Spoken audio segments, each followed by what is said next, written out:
Putarlah sekali lagi gelasmu kawan. Kita kawan bukan lawan.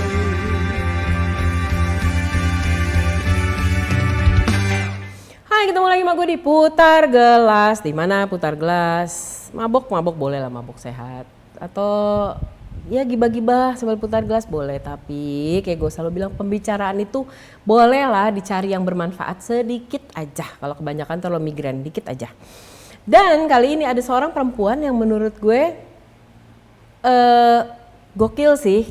Dalam arti dia bisa menabrak hal-hal yang mungkin pada saat sebelumnya akan dianggap perempuan jangan bawain rok dong. Wah, kalau lo jadi artis lo jangan berpenampilan seperti ini itu dong. Nah, gue nggak peduli apa yang dilakukan sekarang, tapi gue pengen menceritakan apa sih perjalanan yang dilewatin sampai dia ada di titik hari ini. Karena banyak banget anak sekarang pengen jadi seperti dia.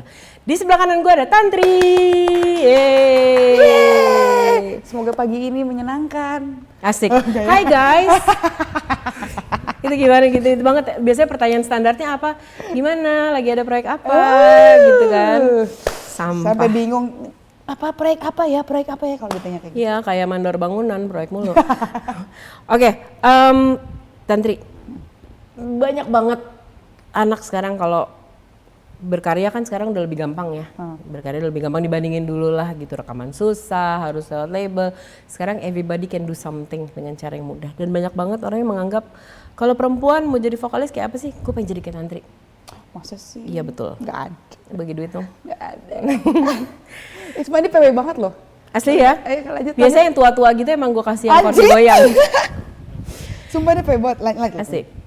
Menjadi Tantri hari ini tuh, is it that easy?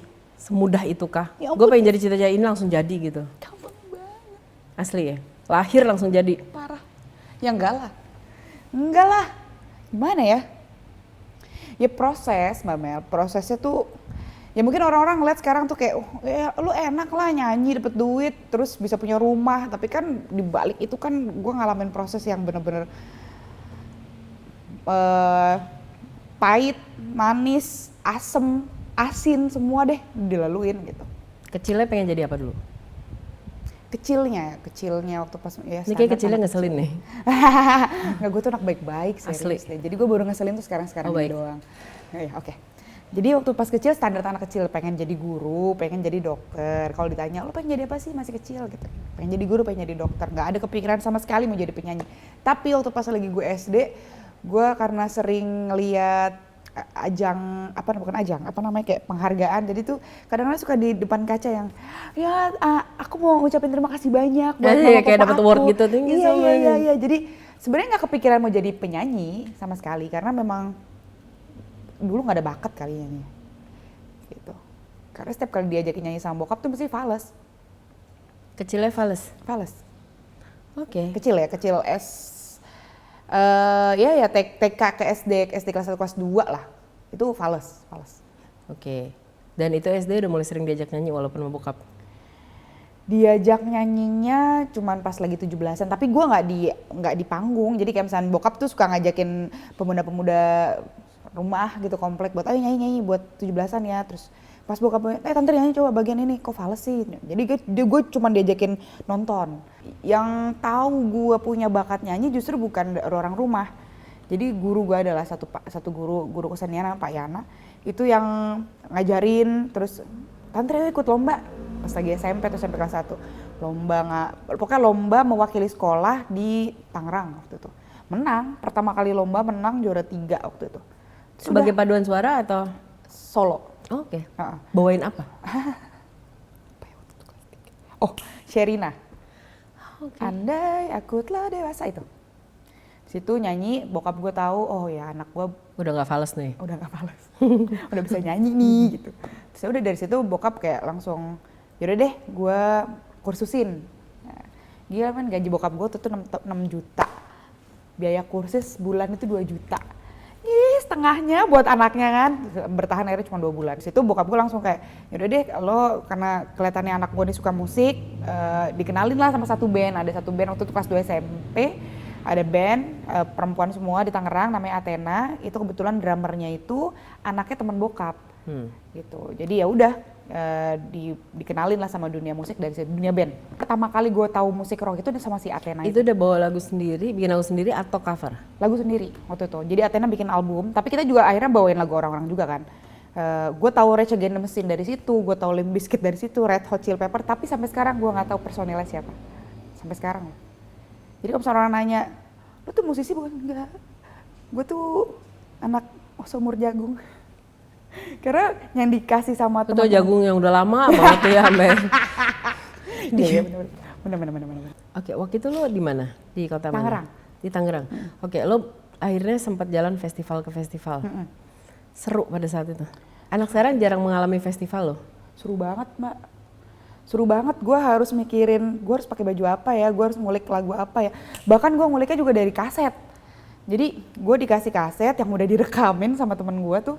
Pas udah ini kan kalau kaset tuh aduh ini apa ya bahasanya apa ya, kita harus nulis satu-satu ya kan, terus liriknya satu-satu ditulis, terus habis itu diulang lagi nadanya kayak gimana sampai tuh kusut tuh kaset tuh gua apa namanya apa sih dijemur segala macem, terus oke, lagu selanjutnya kosongin dulu kasetnya, terus itu baru ngerekam lagi yang baru. Ngeriwain pakai pensil gitu nggak? Dibunuh tuh kan? Iya kan kalau udah ininya rusak tuh pakai gitu, pakai pensil. Iya. Berapa banyak festival yang lo ikutin? Nggak banyak. Mungkin dibanding sama teman-teman yang lain, anak-anak festival juga dibilang nggak banyak. Jadi, gue tuh termasuk dikasih jalan yang lumayan cepet, tapi penuh pilihan gitu loh, Mbak. Penuh pilihan yang benar-benar gue harus jawab itu cepet. Jadi ada step-step di mana kayak contoh gini deh. Kelas 2 SMP gue mulai ngeband sama anak Athena. Terus kelas 1 SMA di situ ada wacana si Dream Band. Dream Band, gue nggak ngerti Dream Band itu apaan. Teman-teman band gue sendiri yang ya teman-teman Athena itu yang bilang, ini ada Dream Band. Nanti kalau kita audisi, kita masuk bareng-bareng. Nanti kita bisa bikin band. Udah ada major label tuh yang bakal sign. Pikiran mereka seperti itu. Gue bilang, oh gitu. Ya udah deh gue mau gitu. Pas gue masuk, gue daftar. Kok ini tapi vokalis doang, basis doang, drummer doang. Jadi masing-masing. Kalau misalkan gue masuk gimana? Ya lo harus keluar. Dari band? Bukan, dari kompetisinya? Dari kompetisi itu. Loh, kan gue udah masuk, gue kan usaha di situ, nggak mungkin dong. Ya itu, konsekuensinya kayak gitu. Kalau misalnya kita masuk semua ya lanjutin, kalau ini, terus gue mikir, ya nggak bisa lah. Itu satu sisi gue harus milih tuh di situ. Bokap bilang, ya menurut kamu gimana ya? Kalau gue pengen sukses, gue harus ngelihat step yang memang terlihat, langkah yang memang terlihat lebih jelas. Jadi abis itu udah selesai. Masuklah gue, walaupun dicaci, dihina, oh, lu gimana sih lu nggak sayang sama band lo, bla bla. Karena Athena cukup besar waktu itu di Tangerang. Terus udah, gue cabut, masuklah Dream Band. I hate vote, gue benci banget sama voting. Dan gue baru ini gue buka ya Mbak, gue ditawarin jadi juri di Idol aja berat banget gue terima, karena gue benci sama prosesnya. Gua bagian punya mana proses yang lo nggak suka? Karena gue punya traumatik. Gue lulus dari Dream Band, gue akhirnya tahu bokap gue punya utang banyak banget buat untuk beli SIM. Itu bokap gue harus nunggu di depan sekolah untuk bagi-bagiin SIM, tolong ya bantuin vote. Gue nggak ngerti tuh dipakai apa enggak, tapi teman-teman gue banyak banget yang cerita sama gue belakangan ini. Ya tuh bokap lo ngasih 1 box SIM card, sampai handphone gue jebol, suruh ngevote, bla bla bla. Anjing, gue benci banget proses itu. Buat apa gitu? Kalau memang gue menang karena memang kualitas, oke fine. Tapi kalau karena banyak-banyakan uang, buat apa gitu? Membuat lo berpikir nggak? Dulu lo menang karena memang akhirnya banyak duit yang di-spend? Atau lo memang kualitas lo? Apa lo setelah menyadari bahwa ya bokap lo bagi-bagi? Karena gue di dalam itu tidak berpikir bahwa bokap gue usaha melalui ya pinjem uang segala macam untuk vote. Gue di dalam itu mikir sama teman-teman itu Ares ya, gimana caranya bikin yang terbaik aja, biar orang-orang yang nilai. Gue nggak butuh menang, tapi minimal orang-orang tahu oh Ares tuh punya kualitas. Gitu aja. Dan memang terbukti pas lagi keluar dari Dream Band, mereka gila tuh Ares tuh bandnya punya kualitas loh, maksudnya musiknya oke, ya komposnya oke gitu. Tapi kenapa nggak menang ya itu urusan keberuntungan sih. Jurinya Dream Band lebih keren lagi. Gue anak band. Yoi. Oke, lo dikeluar dari satu ajang yang bagus dan diakuin band itu bagus, lalu perjalanan setelahnya? eh Ya, gua itu kan berasal dari keluarga yang dibilang mampu banget juga enggak ya, tadi seperti gue bilang tadi ya, middle lah. Hmm, Keterbatasan untuk memiliki device kayak eh, tape itu pun baru dipunya lulus SMA. Ya, no. Jadi penonton SMP, yang kita sebut lulus tape itu adalah tape, muter kaset. Hmm. Ya, pernah punya kaset nggak? alat pemutar kaset. Ya.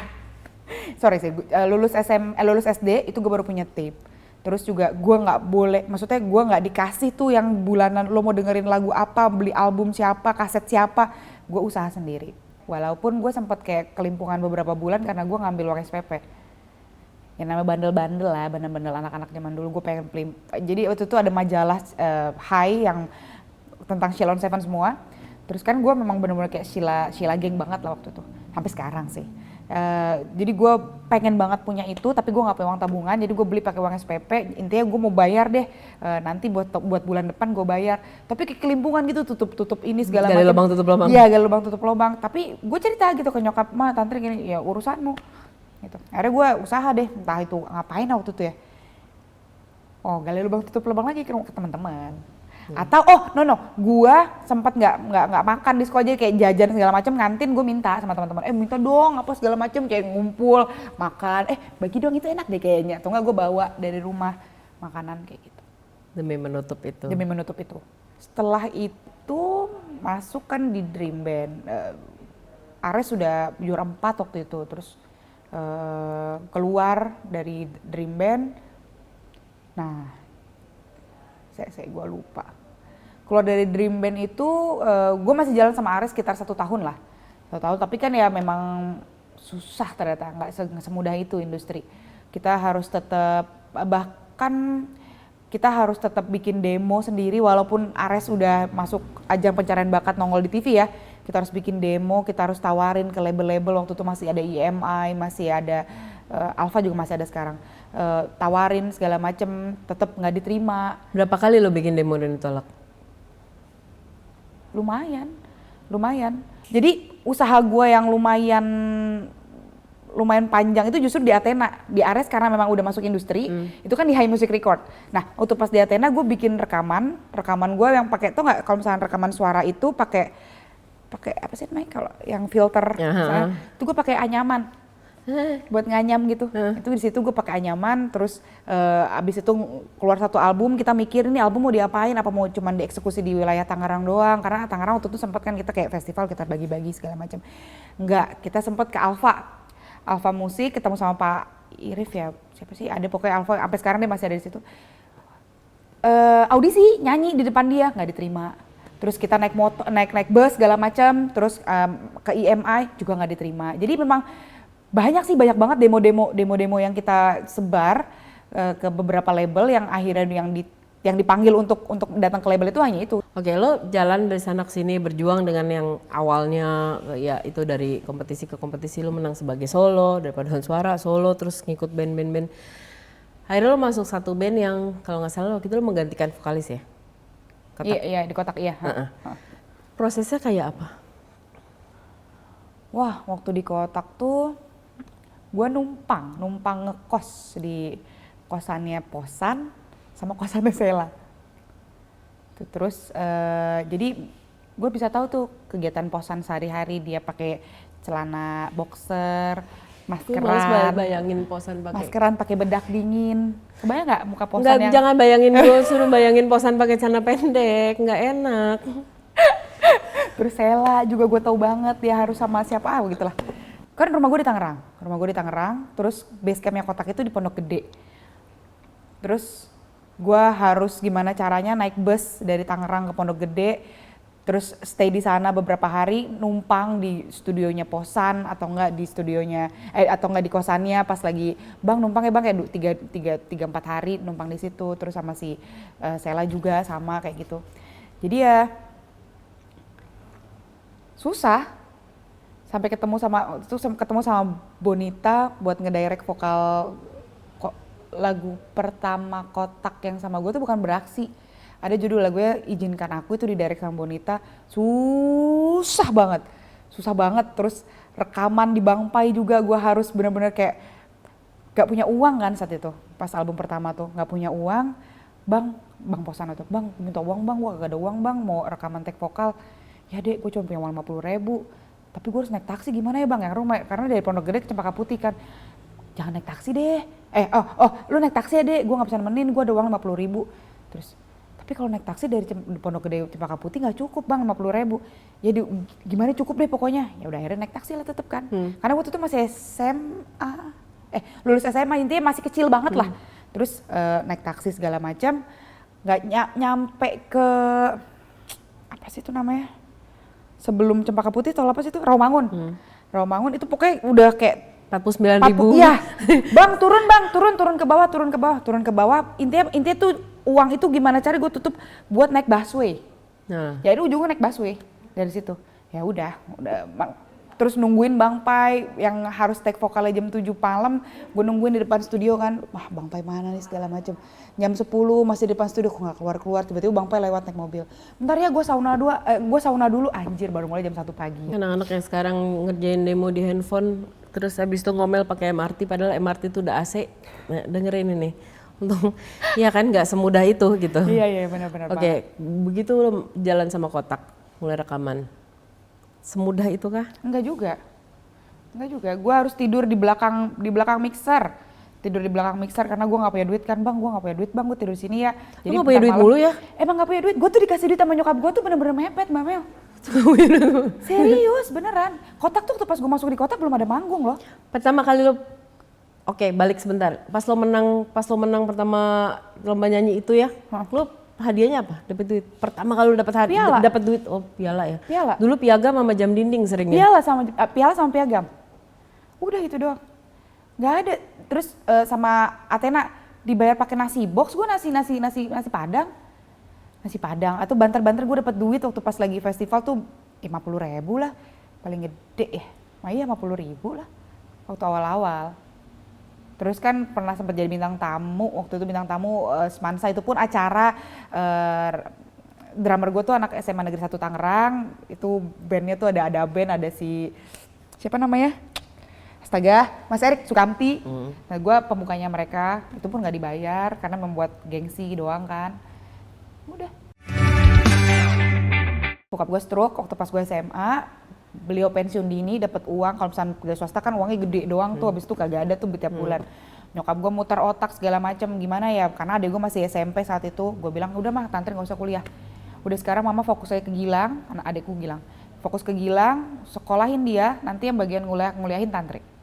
Gitu. Terus nanti urusan jajan apa segala macam tantri nyari usaha sendiri. Gue dari situ lulus SMA. Dan lo pada saat itu berani ya bisa untuk ngomong gitu, padahal itu berat loh, itu proses. Gua tuh dapat beasiswa, dapat beasiswa di beberapa, ada 2 waktu tuh, lupa gue tapi di mana, UPN apa di mana gue lupa. Itu nggak gue ambil karena gue tahu gue beasiswa dapat berapa sih, ya kan? Setelah itu kan gue pasti ada effort, duit lagi, ongkos itu, iya. Udah deh nggak apa-apa deh, kuliah masih bisa nanti kok. Kalau gue punya duit gue bisa kuliah gitu. Terus tantri juga, maksudnya nggak jadi jaminan juga, saat itu gue mikir nggak jadi jaminan juga kok mah tantri kuliah bisa jadi orang sukses gitu. Tapi tantri tahu tantri bakal ngejar sesuatu yang menurut tantri tuh ini bakal jadi sesuatu gitu. Terus adik gue sih yang benar-benar saat itu tuh yang kepikiran gue tuh adik gue tuh harus sekolah, dia tuh masih SMP gitu, minimal dia lulus SMA dulu deh. Dipinang sama Kotak, gue bilang sama nyokap bokap, mah pak tantri dipinang sama Kotak nih, tapi nggak mungkin bisa langsung tenar ya. Cuman tantri punya nazar kalau beneran Kotak ini bisa baik, uang pertama itu naikin haji mama papa. Gue tuh zero, lu gak dapat apa-apa itu sama Kotak. Ya elah, gue cuma dikasih bekal berapa ya waktu itu, pokoknya gue belum berani ngekos deh, gue masih nebeng-nebeng lah ya. Dikasih uang bener-bener kayak cuman ongkos, makan warteg waktu itu ya cuman 10.000, ya 10.000 udah mewah banget waktu itu. Itu dihitung-hitung segala macam cukup lah. Udah, nah akhirnya gue nggak ngerti kenapa ya rekaman sama Bang Pai dengan pola yang tadi gue ceritain itu yang gue nggak punya uang, dibantu sama Posan, sama Sela, sama anak-anak Kotak yang lain, sama Ices. Terus habis itu jebret deh selesai album itu. Beng beng beng beng beng beng beng beng. Berapa lama kejadian dari lo ngomong gue akan uang pertama pokoknya gue akan naikin 2 haji tahun. gini sampai kejadian? 2 tahun. 2 tahun. Oke, satu pilihan terberat yang pernah lo alamin selama semua proses perjalanan ini apa? Nggak kuliah waktu itu. Karena gue udah di fase nyaman, gimana sih anak SMA? Anak SMA lagi nyari jati diri istilahnya kan, lagi brutal-brutalnya. Terus lagi pengen ngikut sama teman-teman yang lain, iya udah lulus SMA, iya apa namanya, gue mau ke universitas ini nih, gue mau ngambil fakultas ini nih, lo di mana gini-gini. Terus tiba-tiba gue yang kayak, gue udah ngebayangin, gue mau ini, tiba-tiba bokap gue jebret kayak gitu, kayak anjir. Itu titik terberat gue, sampai detik ini pun gue inget banget momennya kayak apa. Tapi kalau gue nggak ngambil itu, gue nggak akan mungkin jadi sekarang.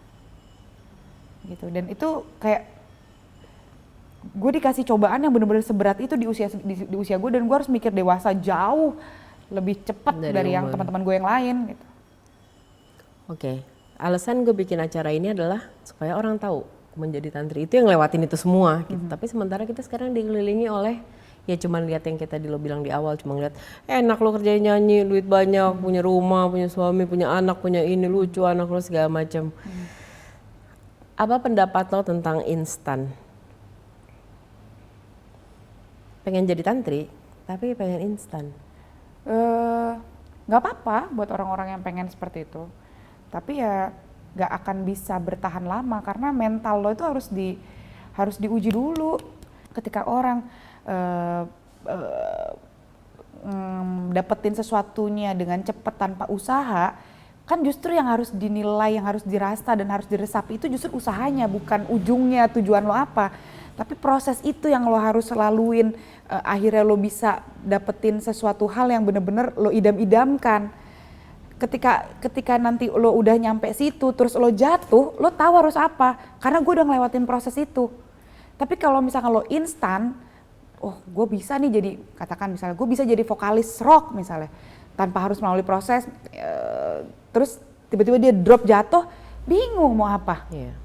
Lo mau makin jatuh tersungkur, lo makin, atau enggak lo pengen ngikutin orang lain lagi, misalnya ngikutin orang lain yang kayak apa, tapi lo nggak punya bukan harga diri, lo nggak punya image yang bisa lo bangun, apa ya, lo nggak punya karakter yang lo punya gitu. Lo cuma pengikut sana sini. Pengikut sana sini akhirnya.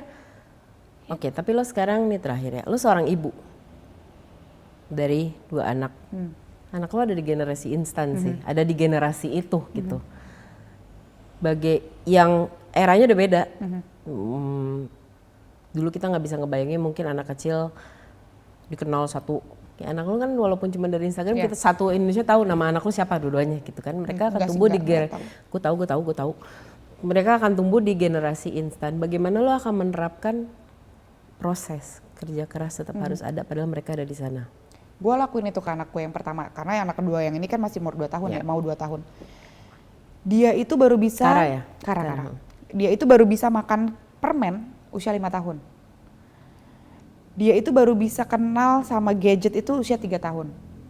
Dimana dia waktu pas lagi playground ketemu sama teman-temannya apa segala macam, kok itu bunda boleh sih dia makan permen? Enggak, karena nggak bisa.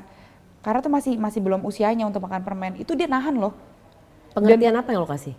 Dia cuma taunya nggak boleh atau dia ngerti kenapa nggak boleh? Gue ngerti, maksud gue kasih pengertian. Anak-anak umur, maksudnya gini, permen itu, ya gue ngasih pengertiannya yang dia paham lah ya. Permen itu bukan permen gak sehat ya, mungkin gue ke anak gue kali ya. Permen itu belum sehat, belum waktunya untuk Kara makan. Nanti kalau misalnya Kara batuk gimana, sakit nggak enak. Iya bunda, tapi Kara pengen, pasti tetap ada. Iya biarin aja nggak apa-apa, itu kan bukan anak bunda Kara. Bunda pengen Kara sehat. Kalau misalkan dia boleh sama mamanya ya nggak apa-apa. Tapi hamdalahnya emang anak gue tuh ngerti gitu. Ya gue nggak ngerti ntar gedenya seperti apa, cuman gue ngasih sesuatu yang memang bersyarat. Misal lagi, dia pengen sesuatu, mainan gitu. Bunda aku pengen, misalnya lagi nonton di YouTube, terus aku mau itu dong bunda. Oh boleh, tapi ada ini ya misalnya kayak kertas, gue kasih stempel-stempel, rulesnya nih pagi-pagi karena bisa bersihin kamar. Ih gue digituin dulu sama mama gue, masih ada mama begini ya. Itu gue. Di stiker, kalau stikernya kurang, nggak ini, nggak beres tempat tidur, nggak ini. Idih. Itu mama. Itu penting, Nah itu kan zaman lo dulu kan Mbak, nah anak zaman sekarang Oh, aku dikurangin, kalau ini kurang ini nggak boleh ini. Iya Allah. Gue kira udah nggak ada mama-mama begitu. gue nggak kepengen anak gue tuh tiba-tiba pengen sesuatu bisa aja gue beliin, lo mau apa gue beliin. Tapi Anak kan gua lo nggak dua kepengen. ngerti kan bapak ibunya, maksudnya public figure atau apapun mereka paham. Tahu. Tapi kan gue di rumah memang sederhana. Gue nggak yang apa-apa gue pengen gue beli. Kayak mobil, orang-orang, bunda kok depan rumah mobilnya 2, kita cuma 1. Ya memang berfungsi cuma 1 kok. Masih berfungsi kok, masih bagus. Buat apa punya 2? Gue ngejelasin ke anak gue yang usia sekarang mau 6 tahun, dan dia paham itu. Ya banyak misalnya kayak gini, lagi jalan misalnya sama teman gue gitu, dia sama anaknya misalnya lagi di toko mainan, mau ini dong, bunda beli nggak apa-apa beli. Anak gue karena memang udah keseringan itu, dia tahu kok karena nggak ini, enggak nanti aja, di rumah masih ada. Gue langsung kayak oke, ternyata berfungsi ya. Apa yang selama ini ditanam sama nyokap gue ke gue, akhirnya gue tanam lagi karena itu bagus ya. Jadi ya anak gue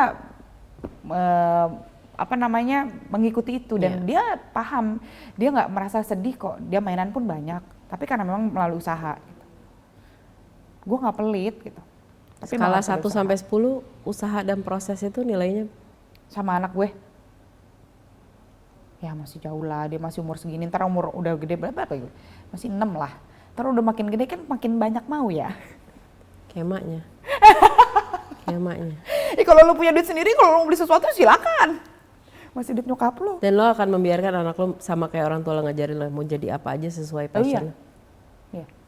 Kalau dia mau, kalau sekarang tuh gini, kalau gue sama suami gue tuh kayak gue arahin, misalnya ini ada balet, ini ada teater, ini ada macam-macam, tapi kan kita bisa lihat tuh mana yang dia senang, itu berarti kita arahin nanti.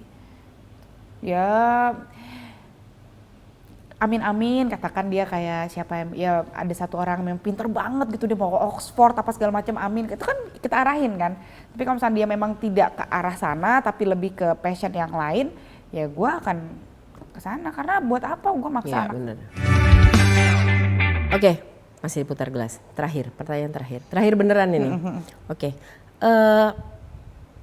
Lo baru menemukan beberapa hal tentang support orang tua lo.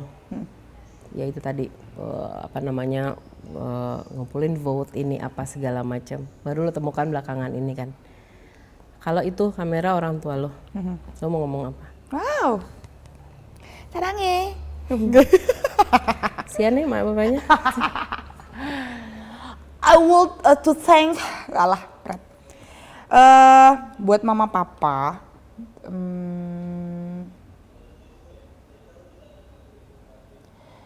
terima kasih banyak. Kayak terima kasih nggak cukup, karena